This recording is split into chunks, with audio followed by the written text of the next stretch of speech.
Welcome back, wee folks, wee lads and lasses.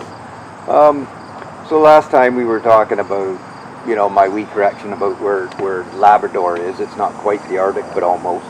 And anyways, I said that I would talk to you guys about our good friend Bobby Quagmire McGee. So anyways, he was 5 days and 3 hours old when we first met him.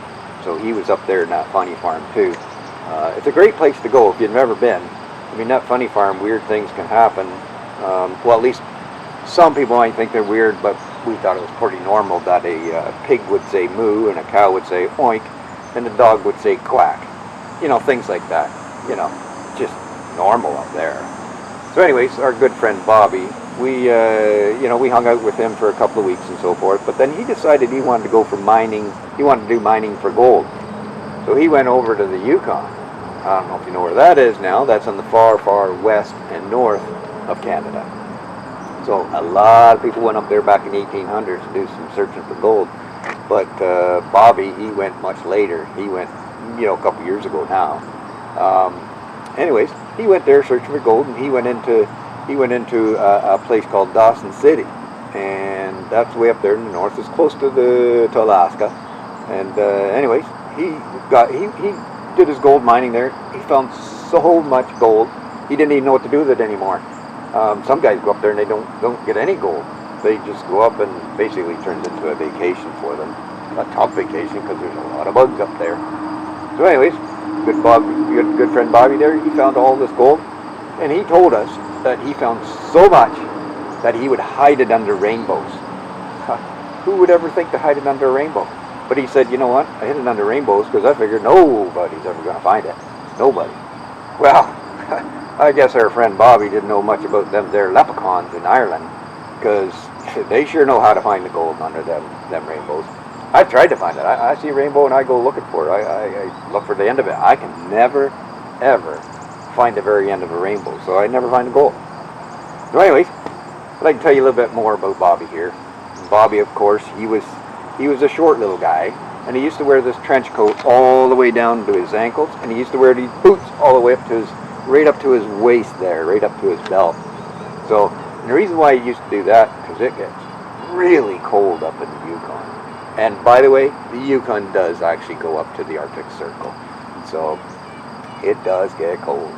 So that long coat and those tall boots were good for wading through all the marshes and quagmire and all the tundra and stuff like that. There's lots of water laying around up there, and the long coat would keep him warm on those cold nights, because he'd just curl up underneath that coat and keep him nice and warm, and it was waterproof.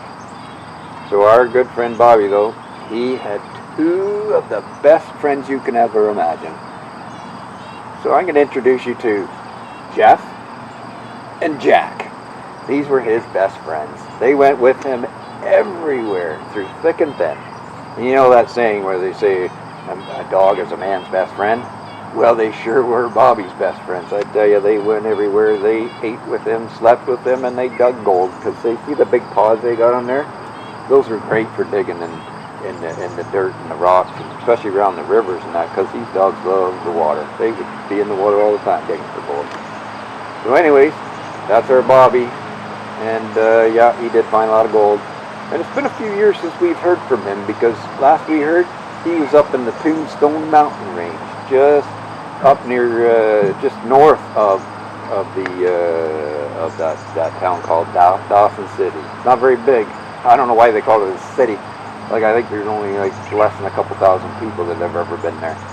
So, anyways, until next time, when we do finally get started on Frankenstein's journey, we're going to tell you all about how he got packed up and got started, because no sooner did he get started, he ran into troubles, because he had to climb some pretty tall mountains just to get over to the ocean so he could get going. I'm also going to tell you about his aunt and uncle. His aunt was the queen of Maudland, and his uncle, believe it or not, was a walrus farmer. And you might look at me and go, a walrus farmer? What on earth would a walrus farmer be? Well, if you want to waste some more time, come on back. I'll tell you all about it, because it is kind of interesting, especially when I'm going to introduce you to the walruses. So anyways, until next time, make sure that you use your imagination and creativity, and never give up, never stop. Keep plugging forward. And if the road changes, then you just got to change the direction and move forward. Until next time, take care. Have a good one.